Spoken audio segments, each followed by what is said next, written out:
और जैसा कि आप सभी को पता है कि मैं जीव विज्ञान कक्षा 12 की अनसॉल्व्ड पेपर हल करा रहा हूं, जिसमें मैंने आपके लिए स्टूडेंट सेट नंबर 1 पूरा का पूरा फाइनल करा रखा है। आज से हम स्टार्ट करेंगे सेट नंबर 2। तो ठीक है स्टूडेंट, तो चलते हैं बिना ही देरी किए हम। तो देखिए प्रिय स्टूडेंट, कक्षा 12 जीव विज्ञान सेट नंबर 2 है, ये अनसॉल्व्ड पेपर का है स्टूडेंट। सेट नंबर 2 हम स्टार्ट करेंगे सेट नंबर 2 का और पहला क्वेश्चन से। ठीक है, सेट नंबर 2 का ये क्या है स्टूडेंट, पहला क्वेश्चन है। एक का हमारा कह रहा है बीजांड का वह स्थान जहाँ बीजांड व्रंत जुड़ा होता है कहलाता क्या है। क्या कह रहा है, कह रहा है स्टूडेंट कि बीजांड का वह स्थान, बीजांड का वह स्थान जहाँ बीजांड व्रंत जुड़ा होता है कहलाता क्या कहलाता है। नंबर 1 है माइक्रोपाइल, दूसरा है निभाग जिसे कैलाजा बोलते हैं इंग्लिश में, और तीसरा है नाभिक जिसे हाइलम बोलते हैं, चौथा है हमारे पास अंड कोशिका। तो मैं बता दूं स्टूडेंट, जिस ये इसका जो राइट आंसर है, जो बीजांड व्रत जुड़ा होता है उस भाग को कहते हैं हम नाभिक। क्या कहते हैं, नाभिक कहते हैं स्टूडेंट। क्या कहते हैं, नाभिक जिसे हाइलम भी हम कहते हैं। तो इसका राइट आंसर क्या हो जाएगा, नाभिक। आपसे एग्जाम में पूछेगा कि नाभिक क्या है, तो आपको यही परिभाषा लिख कर आना है। ठीक है स्टूडेंट, इसके बाद हम एक का खा नंबर देखेंगे। खा नंबर क्या कह रहा है कि टीबी के टीके का नाम है। क्या कह, टीबी के टीके का नाम है, क्या नाम है। नंबर 1 बीसीजी, दूसरा टी या डीपीटी, और चौथा तीसरा है हमारे पास ओपीवी, और चौथा है कोवैक्सीन। तो इसमें बता दूं स्टूडेंट, जो हमारे पास डीपीटी है ये बिल्कुल गलत है, ओपीवी ये भी गलत है, कोवैक्सीन भी गलत है। तो इसमें राइट आंसर क्या हो जाएगा स्टूडेंट, बीसीजी। तो टीका किसका लगवाया जाता है टीबी में, बीसीजी का टीका लगवाया जाता है। ध्यान रखिएगा, ये आप बचपन से जानते चले जा रहे हैं कि टीबी के उपचार के लिए किसका टीका लगाया जाता है, बीसीजी। ठीक है, तो यही पूछ रहा था कि टीबी के टीके का नाम क्या है, तो बीसीजी। ठीक है, इसके बाद देखते हैं हम नेक्स्ट क्वेश्चन। तो देखिए प्रिय स्टूडेंट, एक का हमारा गा कह रहा है कि भारत में रामदेव मिश्रा को किस विषय या अध्ययन के जनक के रूप में जाना जाता है। नंबर 1 है पारिस्थितिकी, नंबर दूसरा है आनुवांशिकी, तीसरा है जैव प्रौद्योगिकी, चौथा है मानव विकास।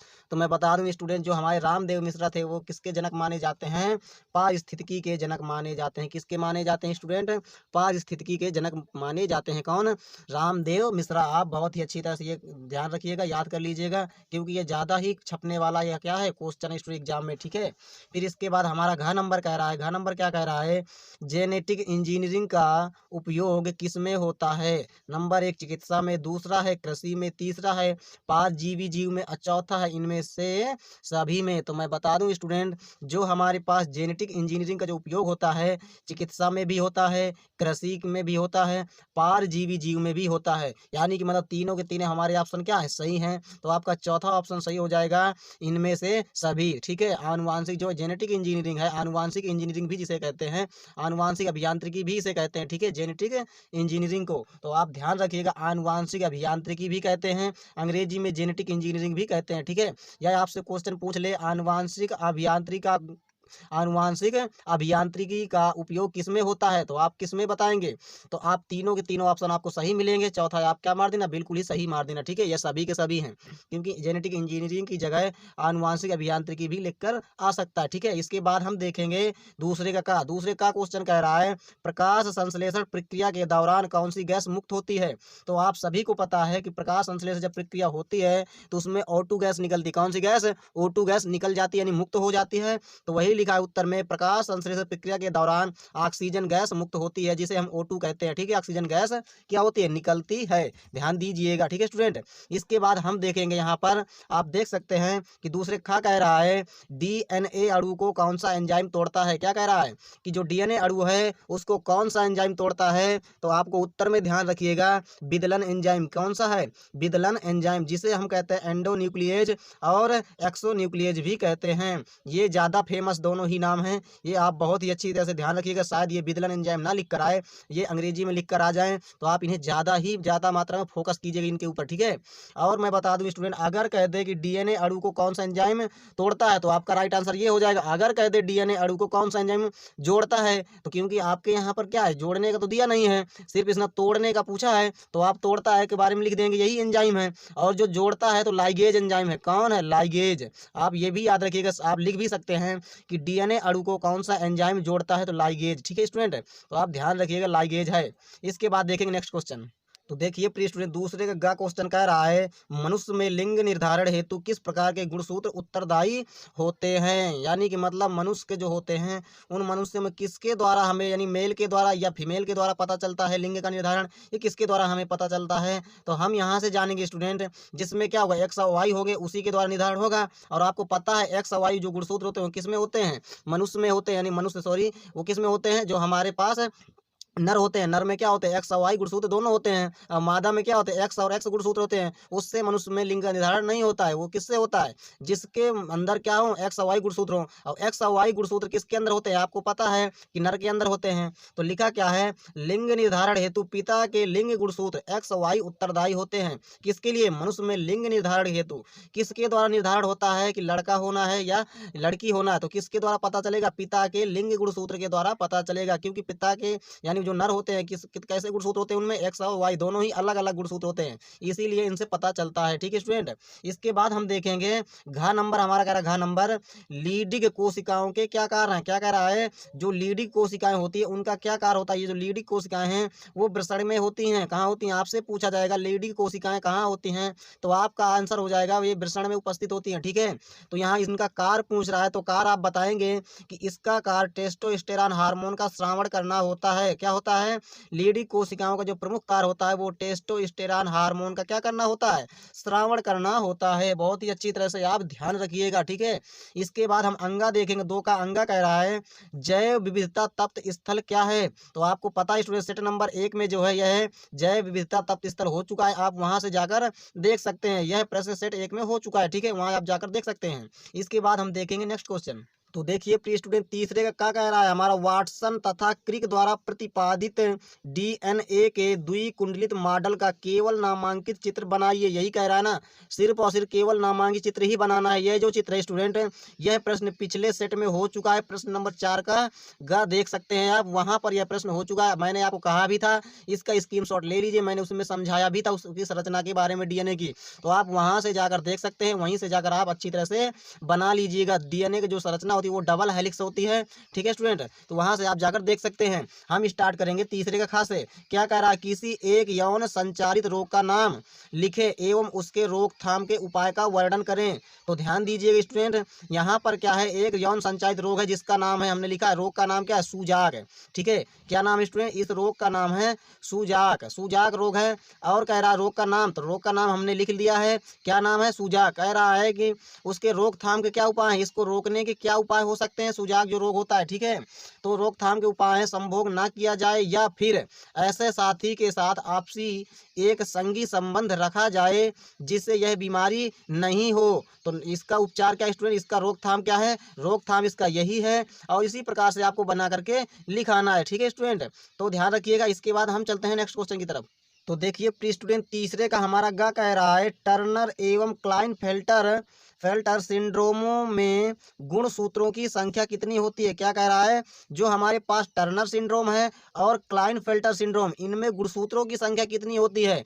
तो ध्यान रखिएगा स्टूडेंट, आपको उत्तर में लिखना है जो हमारे टर्नर सिंड्रोम होते हैं इनमें कितने गुणसूत्र होते हैं, 45। यानी कि मतलब स्टूडेंट एक गुणसूत्र कम हो जाता है। यानी कितने होते हैं, तो आपको पता है जो मनुष्य होते हैं, मनुष्य की हर एक कोशिकाओं में कितने गुणसूत्र होते हैं, 46 गुणसूत्र होते हैं। मनुष्य की हर एक जो कोशिकाएं होती है, हर कोशिकाओं में कितने गुणसूत्र होते हैं, 46 हैं। मगर जिनके जिन जिन जो व्यक्ति टर्नर सिंड्रोम से ग्रसित होता है, यानी कि मतलब जिस व्यक्ति के अंदर कौन सा रोग हो, टर्नर सिंड्रोम, तो यानी कि मतलब उसके अंदर कितने गुणसूत्र होंगे, 45 गुणसूत्र होते हैं। कितने, 45, यानी कि मतलब 44 प्लस एक्स गुणसूत्र होते हैं, एक गुणसूत्र कम हो जाता है। ध्यान रखिएगा टर्नर सिंड्रोम रोग में। ठीक है, और यहाँ पर क्या क्लाइनफेल्टर सिंड्रोम जो ये रोग है इसमें कितने गुणसूत्र होते हैं, 47 गुणसूत्र होते तो एक्स है मगर और बढ़ जाता है एक। ठीक है, यानी वो होते हमारे पास कितने हैं, इसमें हर एक कोशिकाओं में 46 होते हैं मगर एक बढ़ जाता है। अगर एक बढ़ जाता है तो कौन सा है, क्लाइनफेल्टर सिंड्रोम। ठीक है ना, मगर बढ़ तो जाता है, कितने हो जाते हैं, 44 प्लस एक्स एक्स वाई हो जाते हैं। यानी कि मतलब ये जो रोग है स्टूडेंट पुरुषों में होता है, किन में होता है, पुरुषों में होता है। और एक्स यानी कि मतलब एक्स एक्स गुणसूत्र भी है और एक्स वाई गुणसूत्र भी है। जो भी नर होगा उसमें दोनों के ही लक्षण मिलते हैं। यानी कि मतलब जो क्लाइनफेल्टर सिंड्रोम रोग से जो ग्रसित होगा उस व्यक्ति के अंदर नर के भी लक्षण होंगे उसके अंदर, और उसमें जो है मादाओं के लक्षण भी उपस्थित होंगे। तो ध्यान रखिएगा क्लाइनफेल्टर जो सिंड्रोम जिस व्यक्ति के रोग होता है, जिसके अंदर भी है, कैसे लक्षण होते हैं, दोनों के होते हैं, नर के भी उसके अंदर लक्षण होंगे और मादा के भी होंगे। ठीक है स्टूडेंट। इसके बाद देखेंगे हम तीसरा का घा कह रहा है कि पौधों में दोहरा निषेचन क्या होता है। क्या कह रहा है कि पौधों में दोहरा निषेचन या द्विनिषेचन भी लिख कर आ सकता है, दोहरा निषेचन भी लिख कर आ सकता है, डबल फर्टिलाइजेशन। ठीक है, पौधों में दोहरा निषेचन क्या होता है, इसकी खोज किसने की, बहुत ही इंपॉर्टेंट क्वेश्चन है, परीक्षा में छपने वाला। ठीक है, हम देखेंगे स्टूडेंट यहाँ से उत्तर में आपको क्या लिखना है, नर युग्मक का। क्या है स्टूडेंट, जब नर युग्मक और अंड कोशिका, नर युग्मक का अंड कोशिका से मिलकर द्विगुणित युग्मनज बनाना, जब क्या होगा स्टूडेंट, जो नर युग्मक होगा वो अंड कोशिका से मिलेगा, क्या बनेगा, द्विगुणित युग्मनज बनेगा। यानी कि मतलब द्विगुणित को हम लिख सकते हैं 2n, जब n और n मिलते हैं तो क्या बनता है, 2n युग्मनज बनता है। ठीक है, फिर इसके बाद क्या होता है, तथा द्विगुणित केंद्रक का नर युग्मक से संलयन। फिर ये जो हमारे पास जो बना है द्विगुणित केंद्रक है, ये जो हमारे पास बना है द्विगुणित युग्मनज या केंद्रक कह सकते हैं, द्विगुणित केंद्रक का फिर किसके साथ, पुनः नर युग्मक से संलयन, द्विनिषेचन या दोहरा निषेचन कहलाता है। क्योंकि दो बार होना इसमें निषेचन, एक बार नहीं होता, इसका नाम ही क्या है, दोहरा निषेचन, यानी वो दो बार होगा। पहला हम इसका नर युग्मक का अंड कोशिका से मिला है तो क्या बना, द्विगुणित युग्मनज बनता है। फिर यही जो है फिर किससे मिलता है, फिर दोबारा इसी से मिलता है। देखिए यहाँ पर फिर ये द्विगुणित जो केंद्रक है फिर पुनः नर युग्मक से संलयन करता है, यानी मिलता है, तो क्या होता है स्टूडेंट, फिर त्रिगुणित बन जाता है। ठीक है, क्या बन जाता है, त्रिगुणित, पहले द्विगुणित था, फिर क्या बन जाएगा, फिर पुनः इससे संयोग हो जाएगा, त्रिगुणित केंद्रक बन जाएगा। ठीक है, युग्मनज बन जाएगा।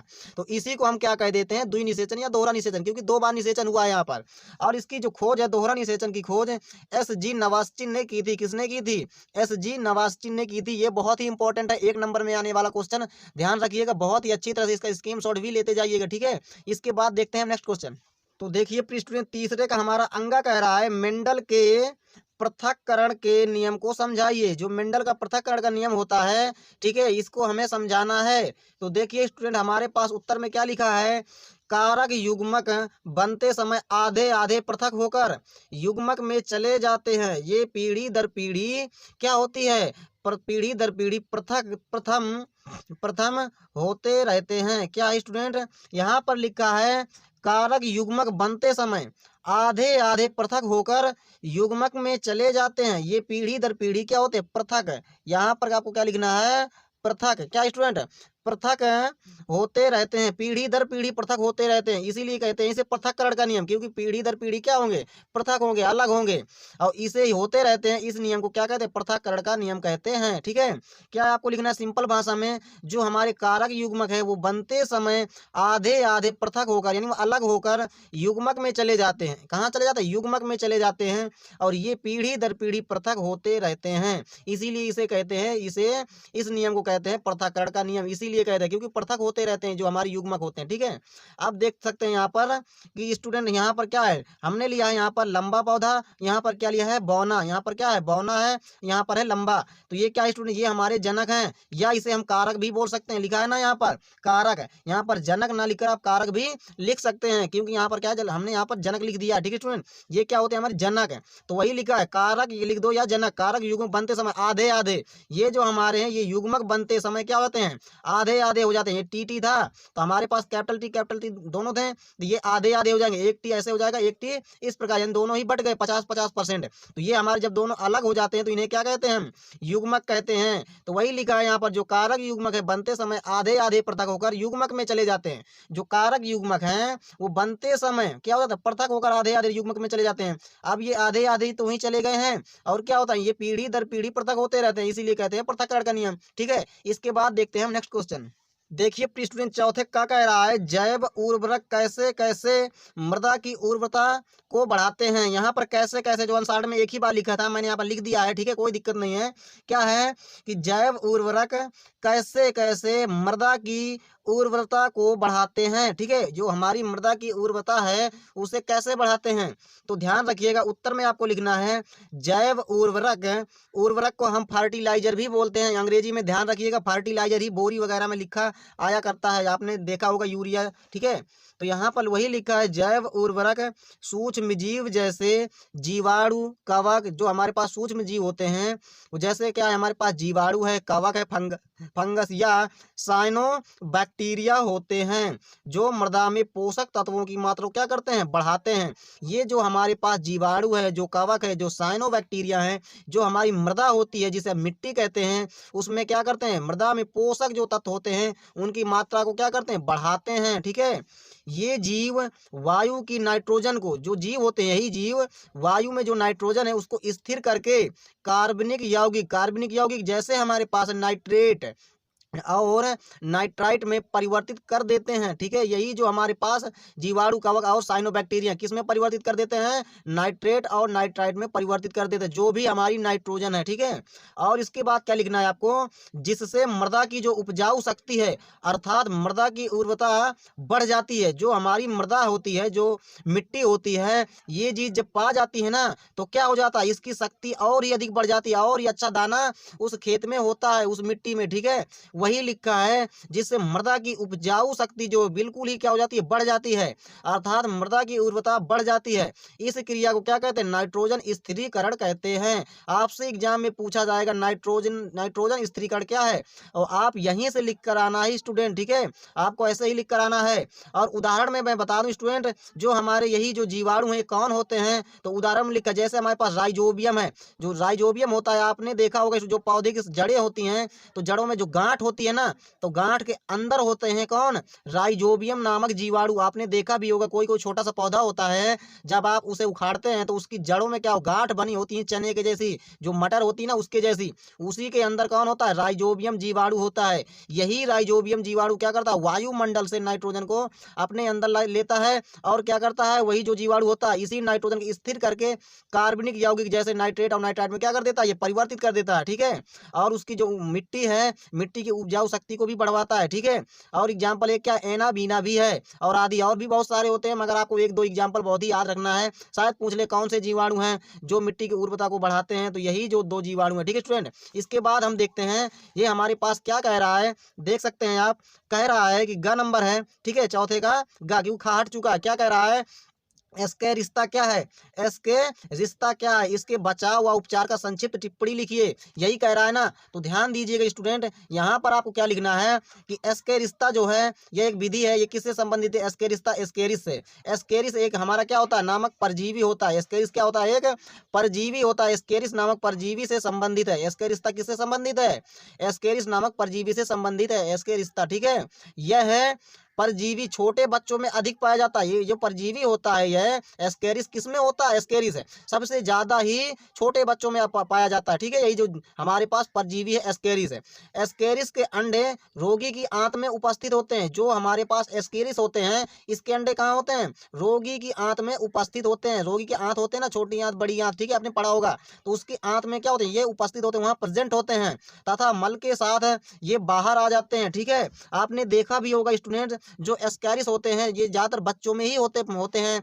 आप जिसे कहते हैं देहाती में चुन्ना जिसे कहते हैं। ठीक है, जो चुन्ना होते हैं उन्हें हम एस्कैरिस ही बोलते हैं। ठीक है, ये छोटे बच्चों में ज्यादा ही पाए जाते हैं, व्हाइट व्हाइट होते हैं, सफेद टाइप के। ठीक है, सफेद रंग के दिखने वाले, तो एस्कैरिस वही होते हैं स्टूडेंट बच्चों में, इसीलिए कहते हैं बहुत ही ज्यादा होता है। जब गलत खाना का प्रयोग कर देते हैं, शायद मिट्टी वगैरह भी खा लेते हैं, तो क्या हो जाता है, उससे होने लगते हैं उनके पेट के अंदर। और इसके बचाव व उपचार हम देखते हैं, यहाँ पर आप देख सकते हैं कि क्या स्टूडेंट बचाव व उपचार है। तो आपको क्या करना है, इसके उपचार, इसके रोकथाम के लिए क्या करना है, बचाव के लिए या उपचार बोल दे या बचाव बोल दे या रोकथाम बोल दे, तो आपको क्या करना है, टिप्पणी कह रहा था मगर आपको पॉइंट बनाकर लिख देना है, कोई दिक्कत नहीं है, चाहे आप ऐसे ही लिख दो चाहे आप पॉइंट बनाकर लिख दो, बात एक ही है। ठीक है, तो आपको उपचार में क्या करना है, भोजन करने से पूर्व यानी भोजन खाने से पहले ही हाथ साबुन से धोना चाहिए। ठीक है, अगर आपने धोया नहीं है साबुन से पहले, यानी कि मतलब खाना खाने से पहले अगर आपने हाथ नहीं धोया है, तो यानी कि मतलब है कि इसका क्या हो जाएगा आपके अंदर, यानी स्कैरिस होने की संभावना हो जाएगी। ठीक है, और दूसरा वैयक्तिक और सामाजिक सफाई इस रोग की सर्वश्रेष्ठ रोकथाम है। यानी कि मतलब जो व्यक्तिगत सफाई है और सामाजिक सफाई है, इसे बहुत ही ध्यान में रखना चाहिए, यही एक क्या है, सर्वश्रेष्ठ रोकथाम है। ठीक है, तीसरा है पानी को गर्म व छान कर पीना चाहिए। आप जब भी पानी को पियो स्टूडेंट, तो पानी को गर्म करके हीट करके और उसे छान करके पीना, उसका सेवन करना चाहिए पानी का। ठीक है, और चौथा है हमारे पास साफ शौचालय रखना चाहिए। जहाँ आप लैट्रिन वगैरह करते हैं तो वह जो घर होता है, वो जो शौचालय होता है, उसे क्या करिए आप बिल्कुल ही साफ रखिए, स्वच्छ रखिए, ठीक है। और पांचवा हमारे पास जहाँ पर भोजन तैयार होता है वहाँ की सफाई बिल्कुल ही जरूर करिएगा, ठीक है। वही लिखा है जहाँ पर भोजन तैयार होता है वहाँ की सफाई आदि का निरीक्षण करें, यही ज़्यादा ही इंपॉर्टेंट है। नहीं तो क्या हो जाता है, आप एस्केरिस का शिकार ही हो जाते हैं, ठीक है। और छठवां है, अपने आसपास के वातावरण को स्वच्छ रखना चाहिए। ये बहुत ही आपको ध्यान रखना है। जो हमारे अगल-बगल जो होते हैं, हमारे घर वगैरह होते हैं, उनके जो भी आस-पास जो है कचरा वगैरह नहीं फैलाना चाहिए, गंदगी वगैरह जो है बिल्कुल ही नहीं रखना चाहिए। नहीं हमें हमने क्या होता है, एस्केरिस होने की बहुत ज़्यादा संभावनाएँ हो जाती हैं स्टूडेंट। ठीक है स्टूडेंट, यही आपको क्या है पूरा का पूरा राइट आंसर है स्टूडेंट। अगर ये हमारा वीडियो आपको पसंद आए तो कृपया लाइक करिएगा, चैनल को सब्सक्राइब करिएगा स्टूडेंट। तो चलते हैं, नमस्कार, जय हिंद, वंदे मातरम।